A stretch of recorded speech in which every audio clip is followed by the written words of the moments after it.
cómo vender un producto intangible que nadie conoce. Todos te decían, estás loco, acá tenés una vaca lechera, ¿cómo te vas a ir a esto que no conoce nadie? Bitcoin, todas las posibilidades de fracasar las tenés ahí. Liderás una empresa familiar y la querés vender para dedicarte a una tecnología que nadie conoce y menos tu familia. Empecé a hablar con mi mamá, con mi suegro, no nos apoyaron, ¿no? Una venta fallida ahí. Una venta fallida, tuvimos una discusión importante.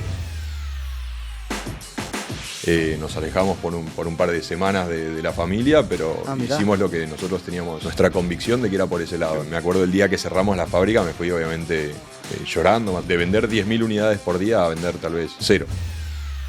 La mayoría de las personas me decían eso, ¿no? ¿Cómo te compro esto? ¿Me llega? ¿Y dónde me llega? ¿Dónde lo tengo? ¿Lo tengo en el celular? No había tantos foros, tanta información, tantos medios hablando de eso. Entonces la mayoría terminaba declinando esa posibilidad. Claro, muchas veces uno lanza un negocio y el gran error de lanzar un negocio sin pensar quién es tu público objetivo. 100%, nosotros le hablábamos a todos. Hoy te vamos a contar la increíble historia de Iván Tello y cómo hizo para vender las criptomonedas en un momento donde nadie hablaba de criptomonedas. No, ese día después de que nos abandonaron, nosotros evaluamos no seguir con el proyecto, ya habíamos pichado muchísimos, habíamos perdido mucho tiempo.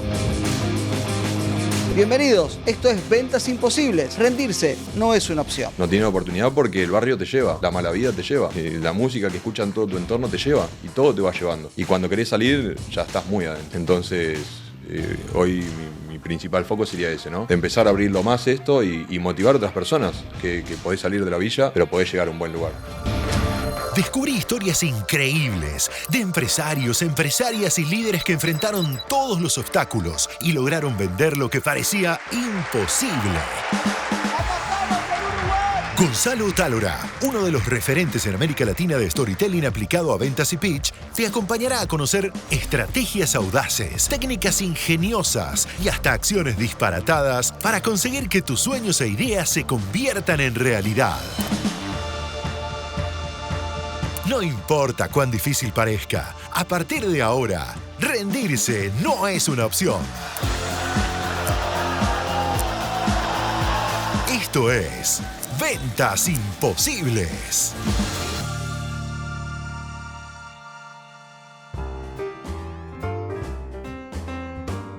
Atención porque vamos a conocer una gran historia, pero antes puedes suscribirte a nuestro canal de YouTube y también a nuestro newsletter acá arriba, donde todas las semanas vas a recibir historias fabulosas de emprendedores, empresarios que intentaron vender algo y le costó un montón y te cuentan cómo lo lograron. Bienvenido Iván Tello, ¿cómo estás? Muy bien, muchas gracias por la invitación. Hoy Iván es cofundador de Decrypto, un exchange argentino de criptomonedas, pero cuando comenzó allá en 2012, el mundo cripto no lo conocía prácticamente nadie y vender criptomonedas era una aventura. Y lo que hizo, bueno, fue eso, trató de vender en un momento donde nadie lo conocía. Y vamos a conocer cómo es vender una gran innovación cuando nadie lo conoce y también el gran desafío, cómo vender a la familia que vas a cerrar una pyme para emprender en algo que Dios sabe qué es, que son las criptomonedas. Bienvenido. Gracias. Bueno, estamos en el 2012. Vos liderabas una pyme textil en la zona Avellaneda, que es una zona mayorista en Argentina. ¿Y por qué te picó el bicho de las criptomonedas? Y decidiste cerrar todo y dedicarte a esto. Yo ya había escuchado de Bitcoin, que era la única criptomoneda que existía hasta ese momento. Yo tomé clases de coreano por un par de años y en esas clases, en un intercambio, vino un coreano y me mencionó que en Corea era furor, estaban minando criptomonedas y... Bueno, pensé muy parecido a todos, ¿no? ¿Qué clase de estafa es esta que me está queriendo vender que no la estoy entendiendo? Y no le di relevancia, sinceramente, al principio. A través del rubro textil tuvimos un problema en el año 2012. En ese momento empezó el cepo, el cierre a las importaciones. Una máquina se nos rompió. La máquina costaba $12.000, el repuesto $25, pero no podíamos comprar el repuesto. Es decir, tenías la fábrica casi parada por un repuesto de $25 que no podías traer a la Argentina. No podíamos traer en Argentina, había cierre de importaciones. Lo contacté al fabricante de la máquina, de la marca, en China. Le indiqué la situación, que no había ese repuesto en Argentina. Me dijo, sí, ningún problema, vale 25. Mándame los 25, te lo envío por DHL o similar, digamos. Fui al banco, dije, quiero mandar estos $25, no soy un gran importador, son $25 míos, no voy a afectar a la economía argentina con $25. Y el banco se me rió muchísimo, no me dio ninguna posibilidad ni ninguna solución. Entonces me volví frustrado, intenté, pregunté, averigüé, no conocía otras opciones. Así que le envié un mail al fabricante en China, le digo, mira, lamentablemente no encuentro la forma de hacerte llegar el dinero. Al otro día me responde y me dice, mira, si utilizaras Bitcoin sería todo más fácil, me dijo. Yo ya lo había escuchado previamente y cuando vi que el chino del otro lado del planeta me estaba diciendo eso, dije... Algo hay. Tenía razón el coreano tenía razón que del otro lado del planeta ya puede ser una revolución, puede ser un estándar y nosotros no nos estamos dando cuenta. Fui, compré esa pequeña fracción de Bitcoin, se lo mandé y al otro día me estaba enviando el repuesto para Argentina, ¿no? ¿Y por qué decidiste cerrar la pyme familiar? Y bueno, ¿cómo hiciste para convencer a la familia de cerrarla? Porque toda una aventura esa. Y cuando lo empezamos a hablar con la familia, con los amigos, otros textileros de la zona, todos te decían, estás loco, la gente no come Bitcoin, no se viste con Bitcoin, siempre es comida y ropa, es un clásico, no falla. Acá tenés una vaca lechera, ¿cómo te vas a ir a esto que no conoce nadie, Bitcoin? Todas las posibilidades de fracasar las tenés ahí. Y acá es algo seguro, no sé, miles de años de historia. Con lo cual, obviamente, lo más difícil fue convencer a la familia, convencer a mi mujer, hablar con mi mamá, explicarle que íbamos a hacer un salto cósmico, que íbamos a cerrar todo lo que habíamos hecho para dedicarnos a algo que nadie conocía y que no existe, ¿no? No lo podés tocar. No. ¿Y cómo te acordás de esas conversaciones? ¿Cómo vendés internamente a tu familia? Bueno, lo primero que me acuerdo, si hago memoria, es hablarlo con mi mujer. Explicarle un poco el contexto, ¿no? El cepo. En ese momento la inflación no era un problema como lo es hoy, si bien recién empezaba, el dólar había pasado de 4 pesos por dólar a 7, lo cual era mucho para ese momento, pero no tenía 100% de inflación, con lo cual yo le planteaba que a futuro esto nos iba a afectar, que acá había una política de encerrar a la industria y que eso eventualmente iba a generar una problemática a nivel números. Íbamos a vender mercadería y no nos iba a alcanzar para recomprarlo porque no sabés cuánto va a ser la inflación del mes que viene. Entonces, a la primera que tuve que convencer es a mi mujer. Ella dudó un poquito, pero había atravesado eso de hablar con el chino, de enviarle hacia el otro lado del planeta una criptomoneda, de que inmediatamente la recepcione. Entonces me dijo, creo que tenés razón, hay algo por ahí. Empecé a hablar con mi mamá, con mi suegro, que si bien no trabajaban con nosotros, simplemente como para explicarle el salto que íbamos a hacer.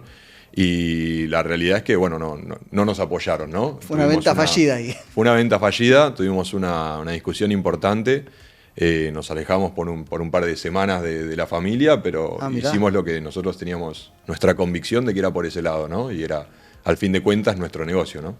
¿Y cuánto te costó vender Bitcoin en ese momento? Insisto, en ese momento prácticamente nadie lo conocía, o muy poca gente lo conocía. Sí. No es como es que todo el mundo más o menos algo entiende. Antes era Bitcoin, ¿qué es eso? Sí, al principio no me había dado cuenta cuál era nuestra estrategia correcta de venta o mi estrategia correcta de venta. Yo intentaba simplemente explicarle esto, involucrarlos a las personas que yo conocía, a otros textileros, decirle, pásate para este lado, no sigas renegando con esto, acá hay una tecnología que puede resolver muchos de los problemas que Argentina está atravesando. Vos que te abriste un exchange en ese momento, ¿no? En ese momento no teníamos nada, simplemente iba, trataba de hacer compra-venta con amigos, me compraba yo, se los vendía, le ganaba una diferencia. El exchange no se abre oficialmente hasta 2015 la primera versión y 2018 el que ya salió a la calle. Así que bueno, la primera intención fue vendérselo justamente a todas las personas que teníamos en nuestro entorno y no, era imposible. Es como el título lo dice, es una venta imposible, entonces... ¿Por qué? ¿Qué te decían? No, básicamente no existía nada que sea intangible hasta ese momento. Pensemos que Bitcoin trae por primera vez una revolución de lo intangible, de un bien escaso, pero que nadie lo puede tocar ni ver. Entonces, la mayoría de las personas me decían eso, ¿no? Como te compro esto, me llega, ¿y dónde me llega? ¿Dónde lo tengo? Lo tengo en el celular. No había tanto foro, tanta información, tantos medios hablando de eso. Entonces, la mayoría terminaba declinando esa posibilidad porque no lo sentían, no le veían el futuro, no entendían lo del bien escaso. Debo admitir que me pasó lo mismo al principio, más allá de comprarle y enviárselo al otro lado del planeta, no lo entendía Bitcoin hasta tal vez un año después de eso, cuando empecé a minar.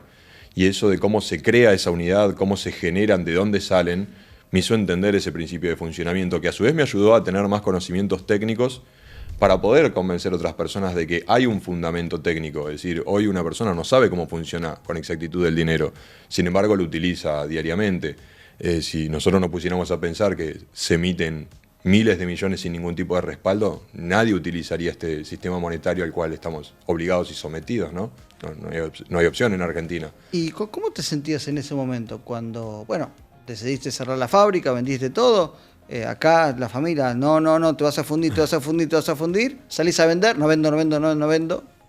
¿Qué te pasaba? Mira, lo primero, me acuerdo el día que cerramos la fábrica, me fui obviamente llorando, más allá de que lo habíamos vendido, porque fue muchos años de sacrificio. No es algo que habíamos empezado el año anterior, sino que le habíamos dedicado más de 10 años a ese rubro.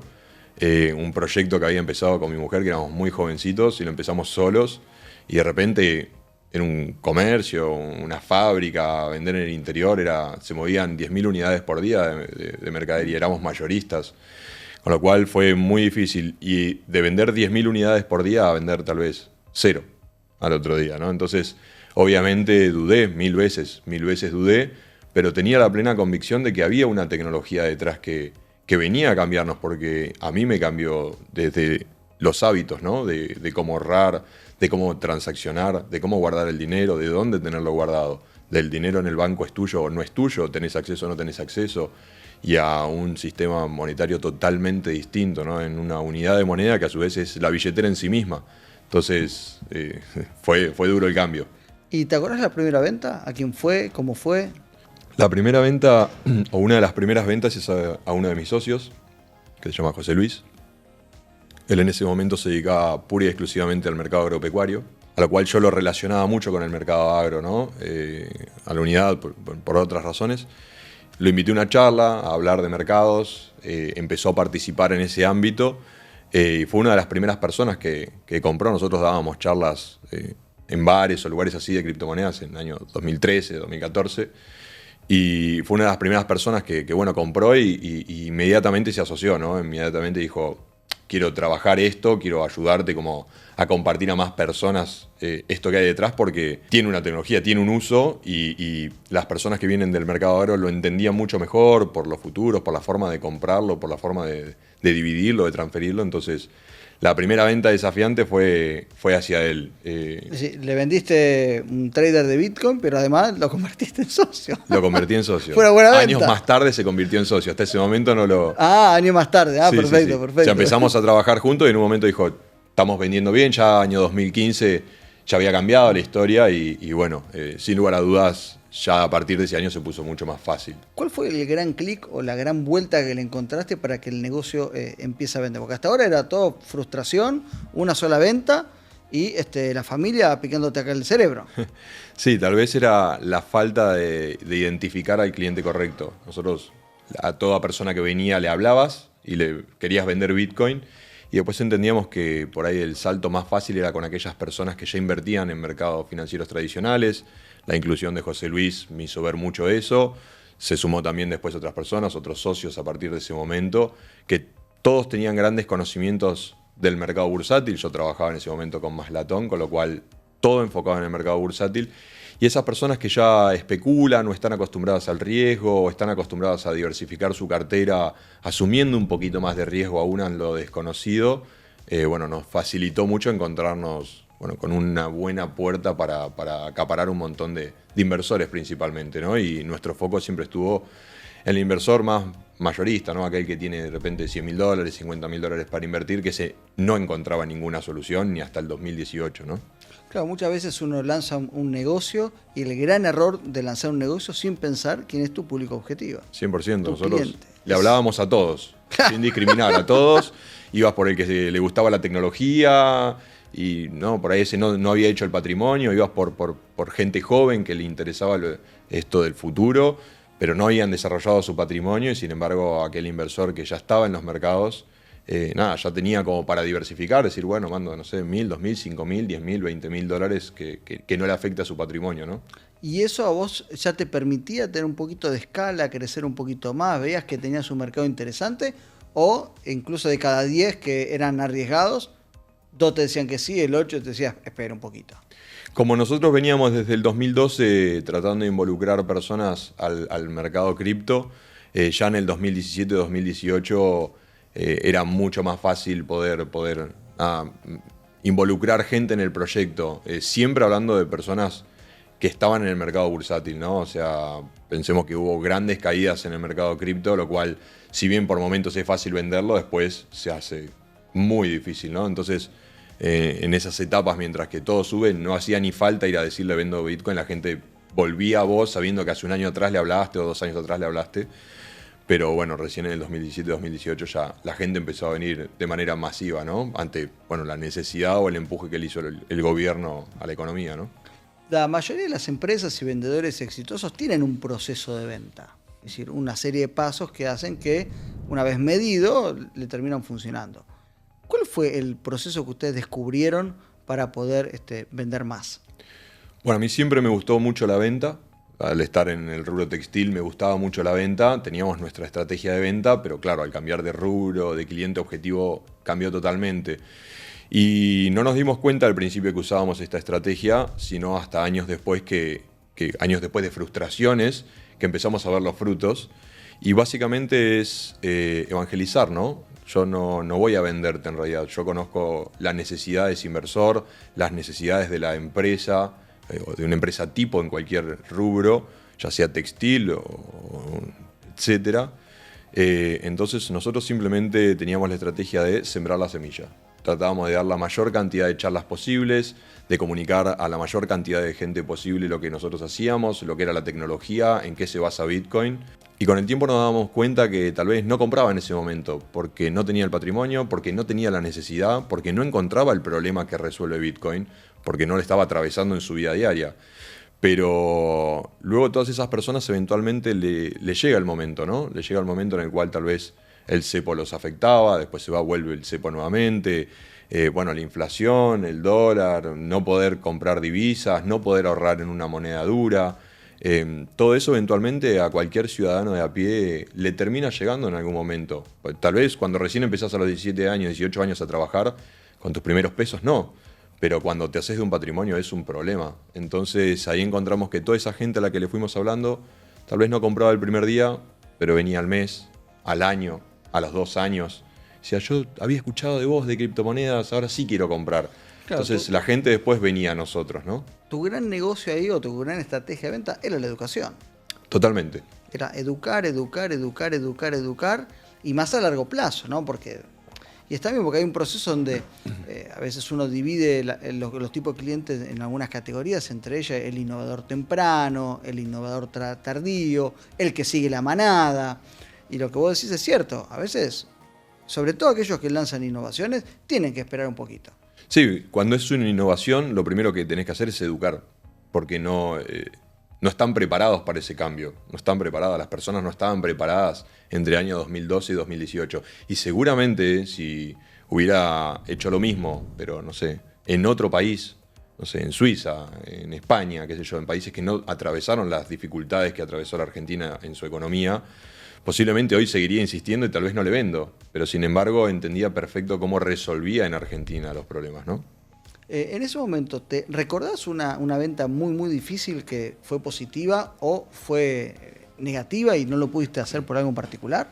Bueno, en esa dicotomía entre lo tangible y lo intangible, recuerdo fui a uno de los principales farmacéuticos de la Argentina que nos invitó a su inmensa mansión para hablar de una posible inversión. El tipo estaba muy convencido de invertir en el mercado una cosa así como 10 o 12 millones de dólares, pero quería ver en qué. Y desde mi perspectiva lo mejor era comprar directamente unidades de criptomoneda.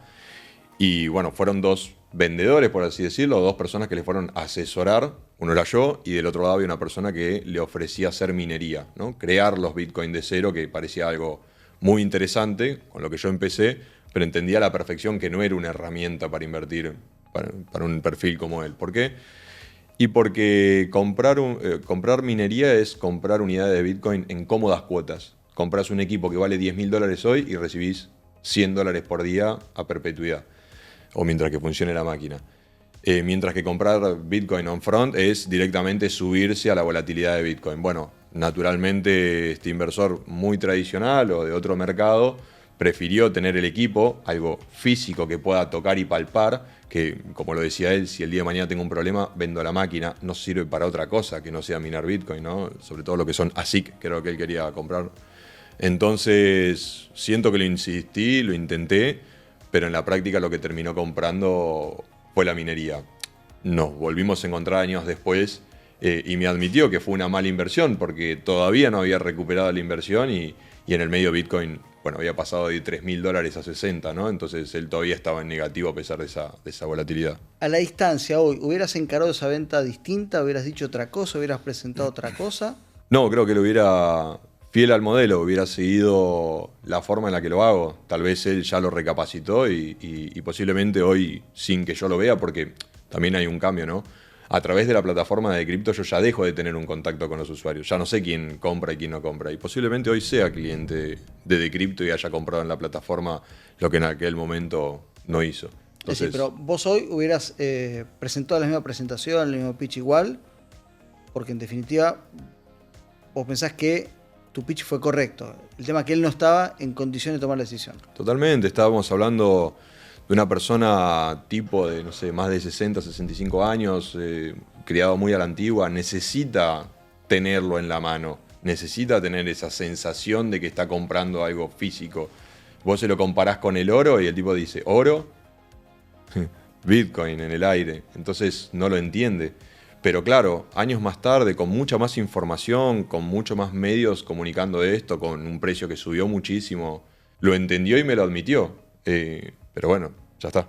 Imagino que te lo dijo, te dio una bronca de loco. ¿Sí? En este Me momento. reí, ¿qué vas a hacer? ¿No te vas a enojar por situaciones como esas? Son ventas. Uno golpea una puerta, intenta vender y si no vende, vende al lado y si no vende, vende al lado y lo seguís intentando, ¿no? Vos con el tiempo lanzaste un exchange que fue Quantia primero, después de Crypto, y lanzaste una ronda de inversión. Hicimos una ronda de inversión. Y en esa ronda de inversión no te fue bien. No nos fue bien. Contame un poco, recordame cómo fue el pitch y por qué pensás que no te fue bien y qué aprendiste de esa ronda de inversión fallida. Bueno, primero me pareció muy interesante porque entre los socios de la empresa tenemos uno de los chicos que es Miguel. Miguel Schweitzer es actuario en economía. Hizo las proyecciones del deck que nosotros presentamos a los inversores. Esas proyecciones, cuando las vimos 2 años después de haber creado el exchange y las volvimos a abrir, eran perfectas. Habíamos cumplido con todo lo que habíamos dicho y en muchos de los casos esas métricas las habíamos superado. Sin embargo, al momento de salir a pitchear y de salir a tratar de tentar inversores, era una cuestión también del momento, ¿no? Del mal timing. 2018 para Bitcoin fue un año muy malo. Pasa Bitcoin de los 20.000 a los $3.000 y esa caída muy fuerte hace que los inversores se alejen, ¿no?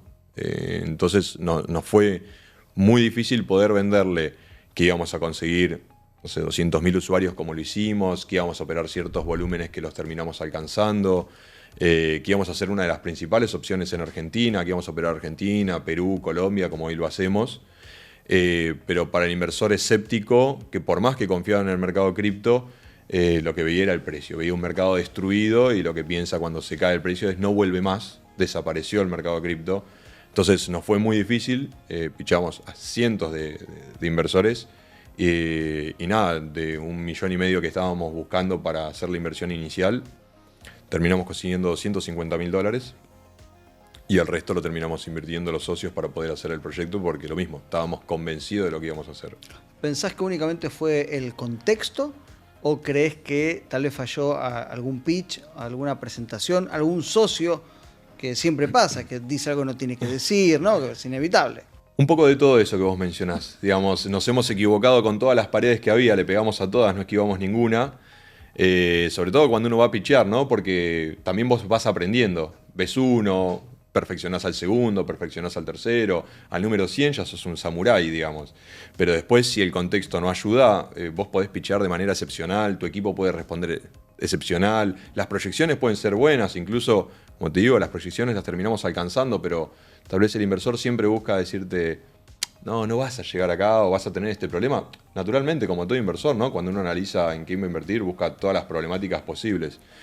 Pero en la práctica o cuando lo llevamos a hacerlo, nos terminó yendo bien. Pero al momento de pitchear, creo que el principal problema fue la falta de inmadurez a nivel empresa por parte nuestra, ¿no? Teníamos una gran idea, teníamos un muy buen equipo, pero tal vez no teníamos un comercial que esté hablando el mismo idioma que habla un VC, ¿no? Un inversor de estas características que invierten en empresas, ¿no? En el pitch, decís vos. En el pitch.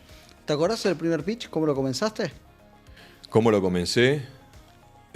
Bueno, nos presentamos como el único exchange en ese momento que permitía depositar y retirar dólares, ¿no? Pensemos que cuando nosotros hicimos la ronda, el producto ya estaba terminado. No fuimos a buscar plata con una idea, sino que fuimos con algo ya funcional. Que en teoría en un pitch es mejor. Es mejor, debería de ser mejor, por eso no habíamos hecho la ronda previamente, decidimos esperar al producto para salir a venderlo. Sin embargo, eso que parecía ser tal vez un problema, nada, no nos terminó resultando y no lo logramos vender, pero en esos primeros picheos nos ¿Cómo planteamos. arrancaste? ¿Cómo arrancaste? ¿Cómo arranqué? Bueno, me arranqué presentando y le presenté a la empresa, a lo que es Decrypto, que era un exchange que te daba la posibilidad de hacer distintos tipos de cobertura a dólar. Nosotros lo que buscamos era que la persona que tenía pesos y quiera convertirlo a dólares lo pueda hacer, ya sea un dólar digital o después retirar el dólar vía bancaria. Así que ese era nuestro picheo, ¿no? Esa solución tecnológica ante la falta de dólares sin afectar las reservas, ¿no? Porque acá cuando uno compra le está comprando a otro que está vendiendo, no es que vas y le compras al Banco Central. Con lo cual nuestra intención era mostrar esa innovación y esa solución que no solamente le resolvía un dolor al país, sino que también le resolvía un dolor a todo tipo de inversor. Pero no pasó. Pero no pasó. Bueno, con $250.000 sí, con 2 inversores sí funcionó, pero habremos ido a ver literalmente más de 100. Bueno, muy bien. ¿Y te acordás el último pitch? Si arrancaste igual. El último pitch, bueno, yo lo comenté en el último pitch que nosotros hicimos, fue a un grupo de inversores. Eran 10 o 12 personas que iban a invertir juntos, que iban a invertir el resto de lo que faltaba invertir, que era 1.2 millones. Y bueno, quedamos en un día específico, o sea, armamos todo el contrato, cambiamos un montón de términos y condiciones que nos pidieron, le dimos acceso al board, un montón de cosas que tuvimos que someternos porque los inversores lo pedían. Y el día de la firma no se presentaron. Te pedí el pitch y me contaste esta historia trágica. Sí. Los pitcheamos, pero digamos, fue bien, pareció que fue muy bien, por eso cerramos la ronda, porque dijimos, estos se comprometieron a invertir el resto. Tuvimos 20 reuniones, nos pidieron cambios con los abogados en los términos y condiciones, armar todo como lo pidieron. Y no se presentaron el día de la firma. Pero después te comunicaron, dijeron algo, ¿por qué no fuimos? ¿Algo por el estilo o nada? Sí, pero ya después ya no importaba, ya fue un dolor de cabeza. Pero al otro día era desconfianza en el sistema, en el proyecto, en la viabilidad de hacer lo que decíamos, que lo terminamos haciendo. Eso es lo peor. Eso es lo peor, después de una frustración así. O lo mejor, te termina dando el gusto de que lo lograste, a pesar de las eso viene después, pero el día después de que te abandonan, te sentís una piltrafa. No, ese día después de que nos abandonaron, nosotros evaluamos no seguir con el proyecto. Ya habíamos pichado muchísimos, habíamos perdido mucho tiempo. El producto estaba listo para salir a la calle, pero nosotros no buscábamos dinero para desarrollar ni para crear tecnología. Buscábamos dinero para liquidez, porque en las criptomonedas vos es como una estantería. Alguien te viene a comprar y vos lo tenés que tener en stock y se lo das al momento. No es que pueden comprar, te lo doy en 3 días, que hay que girar la plata al exterior o fabricar o emitir una cripto. No, lo necesita al momento. Entonces necesitábamos liquidez para poder absorber todas las operaciones de compra que los usuarios nos demandaban. Mirá lo importante que es hacer un buen pitch o presentar, porque lo que viene después es tal vez el fin de una gran oportunidad. Si tuviera que hacer una autocrítica sobre ese momento, tal vez la enseñanza que me dejó es que me siento un buen comunicador, me siento un buen vendedor. Eso, digamos, a pesar de esa dificultad, no me siento decepcionado de mí mismo, pero tengo socios excepcionales en sus áreas. Sin embargo, a veces es mejor nutrirse de una persona que hable el mismo idioma que el VC, ¿no? Tal vez gastar un poquito más y decir, necesito una persona que hable el mismo lenguaje, que esté ayornado a decir lo que el otro quiere escuchar. Porque al fin de cuentas no es como vos lo vendas solamente, sino lo que el otro quiere escuchar. Lo que te decía, tal vez no es tu momento para invertir en criptomonedas. Tal vez es más adelante, cuando tengas la necesidad, cuando veas las problemáticas en la economía tradicional. Y esto es más de lo mismo, ¿no? Tener una persona que hable su mismo idioma te permite a vos cerrar con mayor certeza de lo que uno podría hacer. Claro, y en un momento uno dice, ¿no? Tal vez te pasó, no lo sé, esta prepotencia que uno tiene es, yo comunico bien, vendo bien, no necesito a nadie, ¿para qué voy a invertir en X personas, si lo puedo hacer yo. En mi caso no fue, digamos, un nivel de egos, sino que desconocimiento. Mirá. O sea, nadie vino a asesorarme de cómo se arma una ronda. Es leer un par de libros, mirar un par de videos en YouTube, ver este vamos. podcast para ver cómo hacer ventas imposibles y vamos a salir a la calle. Después vemos qué pasa. El no ya lo tenés. Entonces lo Pero intentamos. te lanzaste. Y sí. Te lanzaste.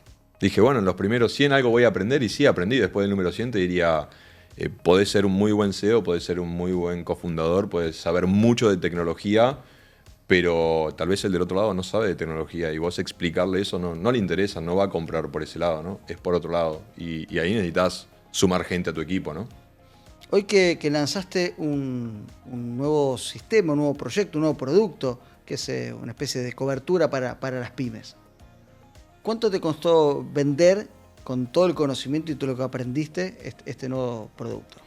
Bueno, en realidad, no te voy a mentir, fue bastante fácil en esta vez, porque de lo aprendido, dijimos, che, por ahí no hablamos nosotros el idioma pyme hoy. Entonces no estoy preparado para decirle lo que el otro necesita escuchar. Y bueno, te sumaste al proyecto para poder asesorarnos y ver cuál era la mejor forma para hablarle a ese cliente objetivo. Que vos ya lo sabés, es una pyme, que tiene cierta caja. Ahora, ¿cómo le decís, che, hace esto que hasta hace un mes era desconocido? Y bueno, ahí lo que necesitas es nutrirte de personas que estén capacitadas para llevar ese muy buen pitch que podés tener, pero que tal vez no está traducido al lenguaje que el otro habla, ¿no? Digamos que en este caso aprendiste la lección, ¿no? 100%. Y sumaste conocimiento, digamos, para salir adelante. ¿Y cómo te está yendo con ese proyecto? Bueno, desde que lo lanzamos, la verdad que el volumen ha sido muy bueno. Estamos, no te diría sorprendidos porque le teníamos muy buenas expectativas al producto en sí. Sabemos de la necesidad de las empresas. Yo venía del rubro textil, entendía a la perfección lo que es tener dinero en pesos girando en la calle, en mercadería vendida que todavía no cobraste, en tela que está entrando y está en pesos.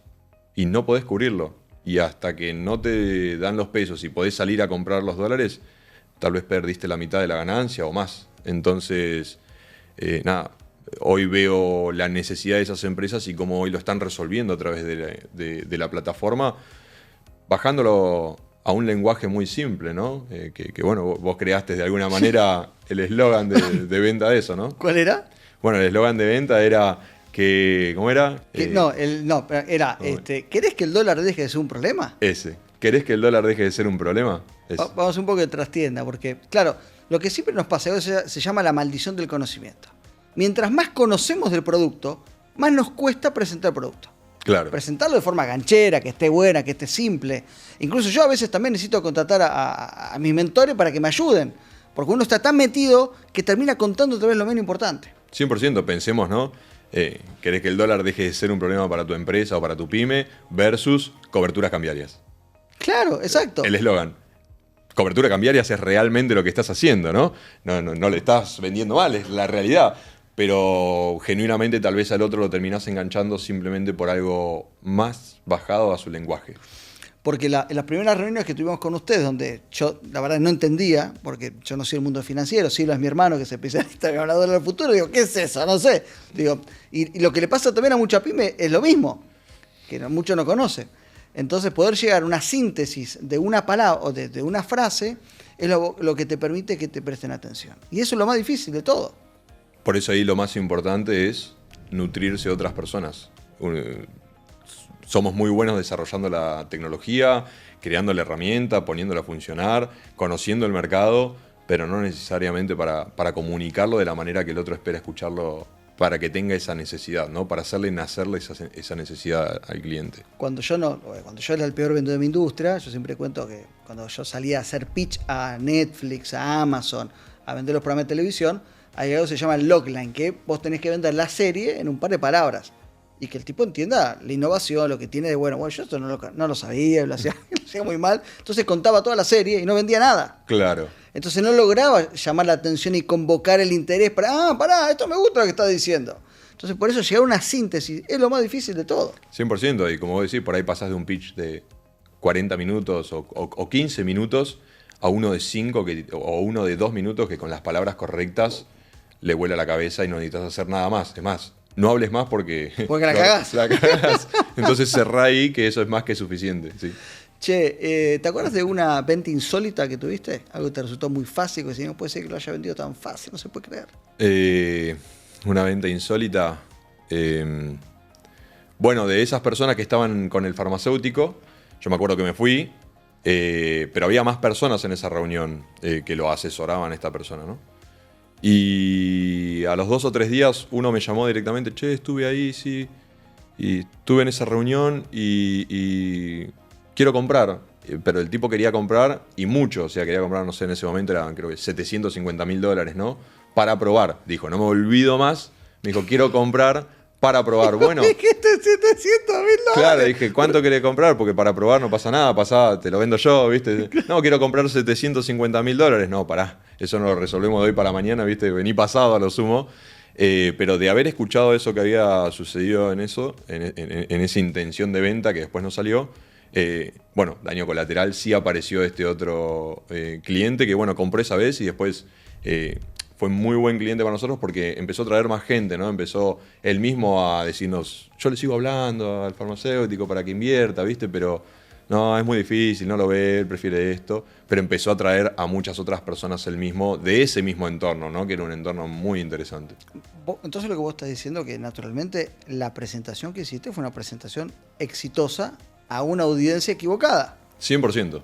Que en ese momento no sabías que era equivocada. Pero a veces donde no se puede vender, pero no porque los errores son de uno, sino porque la audiencia no es la audiencia. Sí, pero digamos, no sabría si le cambiaría algo principalmente porque el otro quería algo tangible, con lo cual no había nada que yo le pueda explicar o modificar el pitch para que Bitcoin se vuelva tangible. Y a veces cuando lo terminas forzando, se termina cayendo.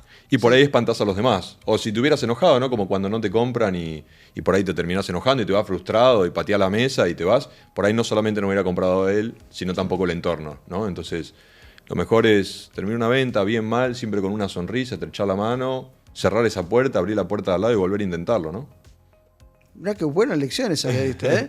Y yo vendía, bueno, a mí me gusta mucho la venta, salía a 11, me iba con mi valijita de flores, me tomaba el tren, iba a 11 y entraba local por local, ¿no? Hablemos de eso, dale, contame un poquito de eso. ¿Cómo era vender textil? Primero, cómo me involucro en la venta, que no es algo, a mí me da mucha vergüenza, con lo cual era muy vergonzudo de chico, pero me ayudó muchísimo un libro de Og Mandino, que se llama El vendedor más grande del mundo, el cual me dio criterios, ¿no? Me empezó a enseñar que tal vez no te va a comprar, pero vos tenés que insistir todos los días por una venta más. Y si hoy haces 10, el desafío de mañana es hacer 11 ventas. Y si mañana haces 11, el desafío pasado es hacer 12 ventas.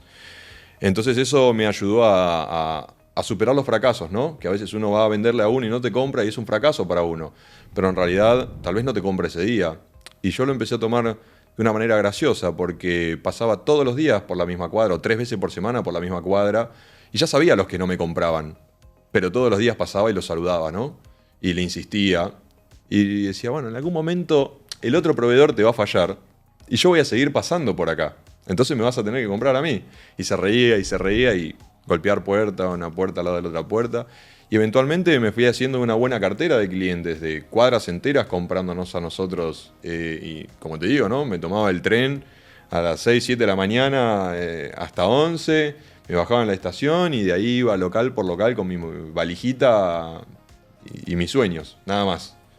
Cuando todavía no había ni siquiera un local o una fábrica, simplemente lo hacíamos en el patio de nuestra casa y empezamos con eso, ¿no? La importancia de la persistencia, de perseguir sin hostigar,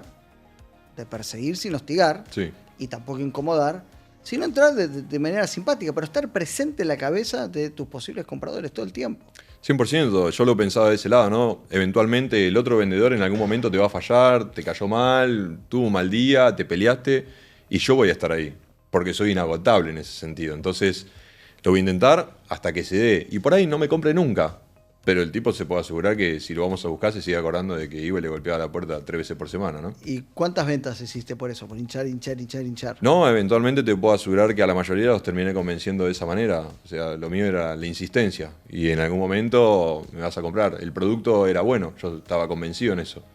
Pero bueno, es una cuestión de que Tal vez el comercio ya tiene su cadena, ya tiene su comercial, ya tiene su vendedor que hizo 20 años de confianza, lo que sea. Es difícil romper un día para el otro eso también. Uno como todo también lo tiene que entender. Che, es difícil.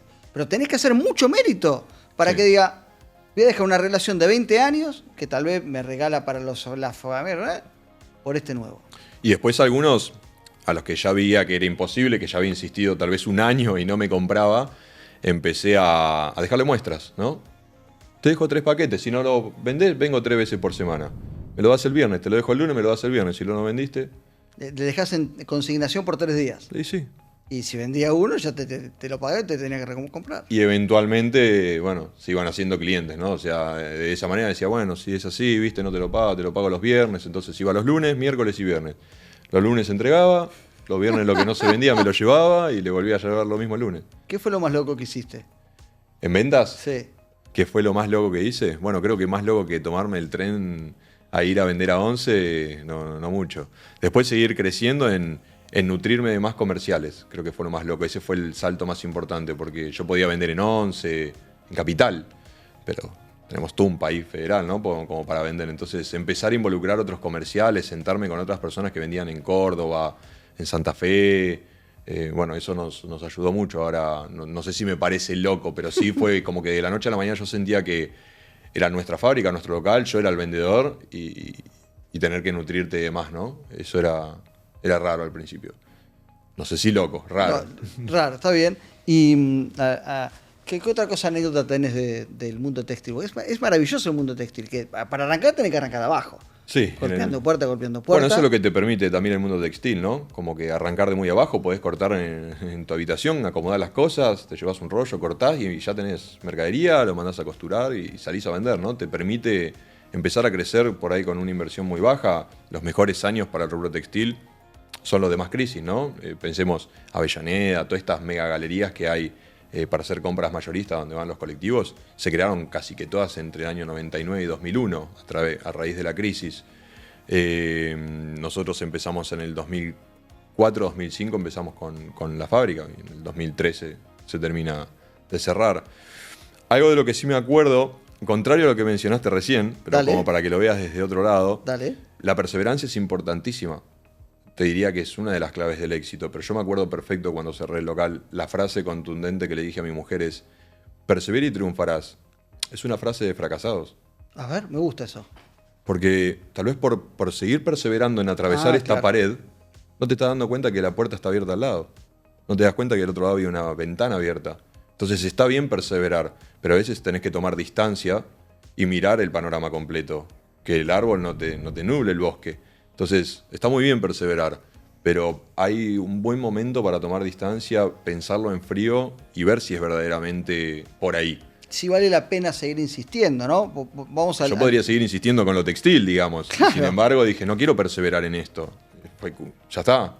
O incluso con el pitch, vos decís 100 pitch. Che, vale la pena hacer 101. Claro. Tal vez, che, digo, por alguna razón no es. Y hay que meter un freno a mano, está bien eso. Y ahí enfocar tu fuerza, porque tal vez estás perdiendo mucha fuerza por ese lado que no podés aprovechar en otras cosas que son más rentables para vos, o por lo menos que te hacen mejor, ¿no? Yo cuando dejé el rubro textil y me pasé a esto, porque siempre me apasionó la tecnología, previo a esto yo ya tenía una empresa de tecnología, dije, a mí me hace feliz. No importaba la plata, no importaba que no vendía, era algo que me hacía feliz. La venta me hace feliz, pero trabajar en tecnología, trabajar en lo que para mí yo considero el futuro, resolverle el problema a las personas, ¿no? A las empresas. Yo siendo antes una empresa que tenía esos problemas, a mí me da mucha más paz personal y mucha más alegría y satisfacción que tal vez tener que estar vendiendo remeras. Ahora que lo decís, yo me acuerdo cuando empecé con historias que inspiran a vender publicidad, que no le vendía una publicidad a nadie. Yo perseveraba como un loco, estaba de 8 de la mañana a 6 de la tarde llamando por teléfono. Pero cada día que me levantaba era cada día más infeliz. Lo único que me sostenía era que cuando se emitía el programa los domingos de Historias que Inspiran, me sostenían los mensajes de la gente. Claro. Que veía la repercusión que era fabulosa. ¿Viste? Eso es lo que me sostenía y la repercusión del empresario que le había ido muy bien. Pero por el resto, yo creo que el gran error que cometí en esa época fue un obsesivo de perseverar sin parar a darme cuenta que tenía que hacer otra cosa o capacitarme. Claro. O tal vez probar otra cosa. Pero en el medio, bueno, pagar las cosas del colegio, las cosas de los chicos, sin parar. Y en algún punto de la pandemia, a mí, si bien yo antes de la pandemia ya me había capacitado y ya estaba vendiendo, que me levanten el programa y no tener que vender, hoy yo lo veo como digo, menos mal que me levantaron el programa. Tal vez en ese momento fue una crisis, pero hoy lo que sucede conviene y tomaste lo bueno de la situación. Y dije, chao, es el momento. Pero es cierto ahora lo que decís de esto de no perseverar de más. No perseverar de más. Ni Es de muy menos. difícil buscar el equilibrio, ¿no? Hasta dónde es justo y hasta dónde te pasaste de justo. Pero uno se da cuenta. A uno le termina cayendo la ficha en ya no es por acá y no solamente no me hace feliz, sino que no estoy logrando los objetivos. Y es, bueno, como esa metáfora, ¿no? Que dicen, si esta botella vale $1 acá y 100 pesos en el aeropuerto y 500 pesos arriba del avión, tal vez estás simplemente en el lugar equivocado. No es que el producto es el equivocado, sino que estás en el lugar equivocado. Entonces, tal vez cambiar un poquito el ámbito te ayuda a eso. Por eso, nosotros antes de abrir lo del rubro textil, en el 2013, cuando vendimos todo, nuestra primera intención era irnos del país, ¿no? Nosotros habíamos vendido todo lo que teníamos con la intención de irnos a vivir a Corea. Mi mujer es coreana. Yo había estudiado 3 años de coreano, con lo cual estábamos listos para irnos. Y sin embargo, bueno, ahí sí persevera, ¿no? Porque yo tenía convicción en el mercado cripto. Y me convenció, bueno, una persona que me dijo, es por acá, ¿no? Claro, y ahí, bueno, cuando está bueno lo que decís, porque al mismo tiempo, vos con el mundo cripto en un momento no le vendía nada a nadie. No, los primeros años, más allá de que yo ya estaba cerrando lo textil y lo intentaba, veía que no era fácil, que vivir no iba a vivir con eso. Eso estaba claro, por lo menos no en ese momento. Claro, y hay que perseverar ahí también. Y decir, che, lo mío, paro la pelota, ¿cuándo es momento de decir que no? ¿Cuándo es momento de seguir? Tampoco hay fórmulas mágicas ahí. Y tampoco podía volver a mi casa diciéndole, ¿viste todo lo que hicimos? Sí. Anda a comprar el local de un nuevo, mi amor. Claro, eso es el fuego interno también de los emprendedores. Así que la única salida era el éxito, no había otra, ¿eh? No podía volver a casa defraudado, lo tenía que hacer o hacer. Ahora sí era momento de perseverar. Ahí está el fuego, ahí no se puede bajar. Che, Iván, muchas gracias, nos dejaste un montón de lecciones, por supuesto, la convicción, siempre lo decimos, sin convicción no se puede vender absolutamente nada.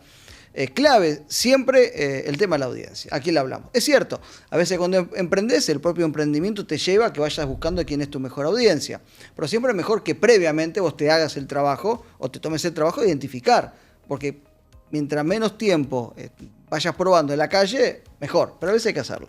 Creo que la mejor clave para una buena venta es primero escuchar.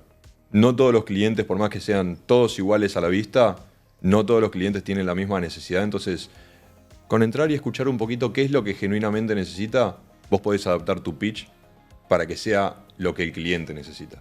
Eso es clave, lo que siempre decimos, aprender a preguntar y por supuesto saber qué preguntar. Porque muchos preguntan, ok, ¿qué pregunto? Si no sé quién es el cliente y no sé qué preguntar, no sé qué me va a decir, no sé cómo seguir. Es como una rueda, ¿no? Y después también, lo que me gusta de tu historia es apostar.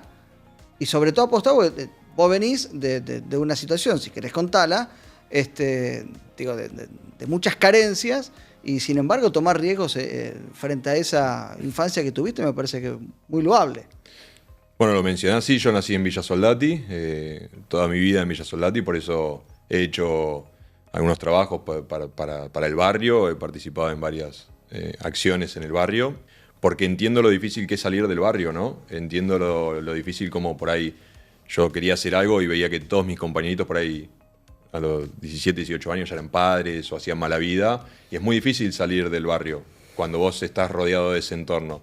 Pero bueno, a mí me nació el hambre, yo quería salir para adelante, tuve una pareja excepcional que siempre me empujó a hacer más, y cuando queríamos hacer más empezamos eso textil que me centró, ¿no? Me sacó por ahí de la calle o de la mala vida en hacer algo bueno. Y la calle me gustaba salir a vender, justamente lo compensé con eso.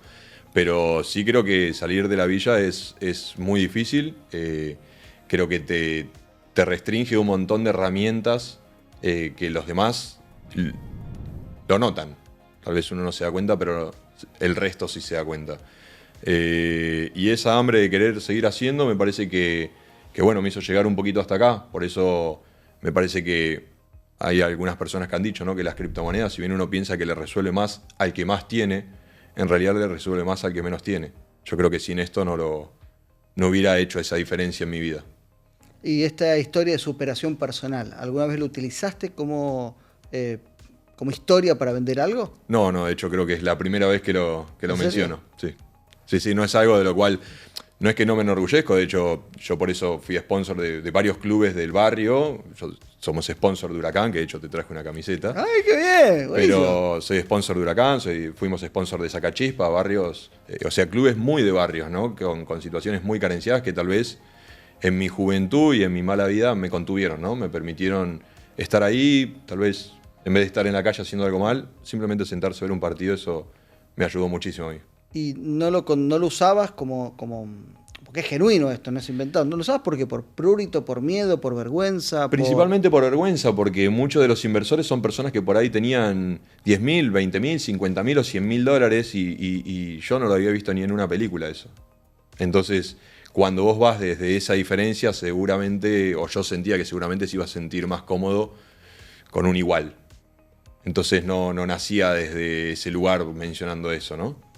Tampoco nacía de ir con un reloj y esas cosas raras que hace la gente, ¿no? Y champán tirando nada, eso tampoco no es mi estilo.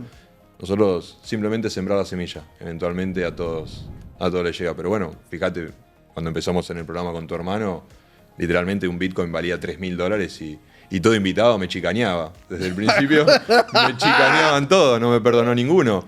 Y sin embargo, cuando llegó a 60 o cuando llegó a 45, como lo habíamos planteado... Algunos ya ni me miran directamente, ¿no? No me responden los mensajes, pero bueno, son esas también satisfacciones que te da la vida. Cuando haces las cosas bien, tal vez tardás 10 años, como me llevó a mí, o 20, pero después la satisfacción viene. Te voy a hacer una pregunta de historia que inspiran, que nunca le hice en este ciclo, pero vale la pena hacerla. A ver. Es, cuando miras para atrás y ves de dónde viniste, todo lo que sufriste, todo lo que padeciste y todo lo que hiciste, ¿qué se te pasa por la cabeza? ¿Qué se me pasa por la cabeza? Me encantaría poder motivar a otras personas con lo mismo, porque no es fácil. Esa es la verdad, no es fácil. Lo volvería a hacer igual, me lo preguntaron previamente esto y dije, yo lo volvería a hacer igual.